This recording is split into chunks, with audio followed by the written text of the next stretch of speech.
حضرت عائشہ صدیقہ رضی اللہ تعالی عنہا نے روایت تے دا فرمائی چې نبی کریم صلی الله علیه وسلم نے می پخپل دی کوټه کې او تاق کی اوریدلی کمره کې او تاق کی کوټه کې می اوریدلی چې وی فرمایل یا الله څوک چې زما د امت د زینو چارو واکمن شو او به په خلقو سختی او تشدد وکړو ته هم ور باندې سختی او تشدد وکړه او څوک چې زما د امت په زینو چارو کې واکمن شو به ور سره نرمي وکړه ته هم ور باندې نرمي وکړه. د دې حدیث روایت مسلم شریف کړی دی. محترم مسلمانانو ورونو، خصوصا چارواکي او د مملکت مشران چغا د وزیر په سطح وي، د والی په سطح وي، د ملک د مشر په سطح وي، د صوبې د مشر په سطح وي، د کلی مشر په سطح وي، څومره مشري الله دې ته ورکړې ده، ډېر احتیاط وکړئ. د نبی علیه الصلاة والسلام دا دعا وګورئ.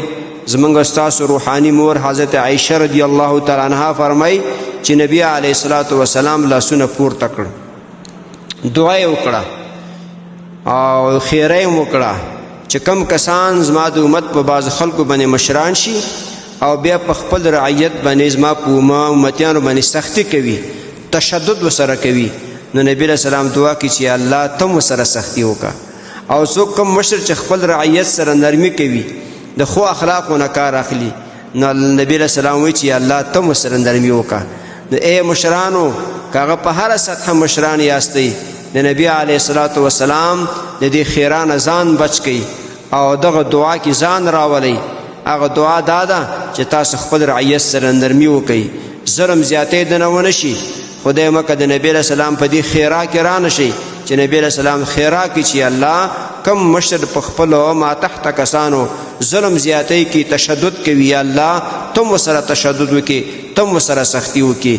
په ځای د دې چې تاسو سره سختی او تشدد وشي، ښه دا ده چې د نبی علیه السلام په هغه دعا کې ځان شامل کړئ، د خپل رعیت سره، د خپل ما تحت کسانو سره، د خپل د مملکت خلکو سره نرمي وکړئ، ښه اخلاقو نه کار واخلئ، د هغو په زړونو بادشاهي وکړئ. د نبی علیه السلام دغه دعا ځان لپاره قبوله کړئ چې الله ته ورسره نرمي وکړي. د دې وجه نه مشرانو دې حدیث ته متوجه شي او عمل پې وکړئ.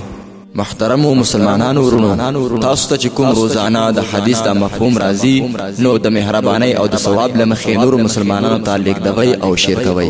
والسلام. د دیوبندي مسلک حنفي کاروان سټوډیو لخوا وړاندې کیږي.